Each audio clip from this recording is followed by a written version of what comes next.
रास्तार जालीदेले गोरु बोझे गाड़ी रास्ता मझे हुतु हुतु हो जलिला दुईटी गाड़ी। ये घटना पिपिली 23पुर निकट में घटी। पिपिली 23पुर निकट में गोरु बोझे गाड़ी को जालीदेले लोक मैंने। जातीय राजपथ 316 उपरे हुतु हुतु हो जलिला दुईटी गाड़ी।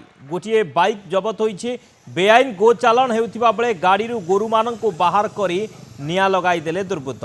पिपिली पुलिस और अग्निशम बाहिनी पहुंची निया को आयत्त करिछि। पुरी भुवनेश्वर आड़कू जाउथिला गाड़ीटी। जनकू अटक रखी तदंत करुछि पिपिली पुलिस। गोरु गाड़ी को जाली देले लोक माने किछि दुर्बृत्त जाली देइथिबा सूचना। गाड़ीटी पुरी भुवनेश्वर आड़े जाउथिबा बेले गाड़ी गोरु माननकु बाहर करी परे गाड़ी जाली देइछंती उत्त्यक्त लोके एवं जड़े अटक मध्य रही। पिपिली पुलिस पहुंची गाड़ी को जबत कर अर्थात पिपिली पुलिस और अग्निशम बाहिनी पहुंची गाड़ी निया लिभाई। पिपिली 23पुर निकट रे घटना। जातीय राजपथ उपरे हुतु हुतु हो जलुछि गाड़ी।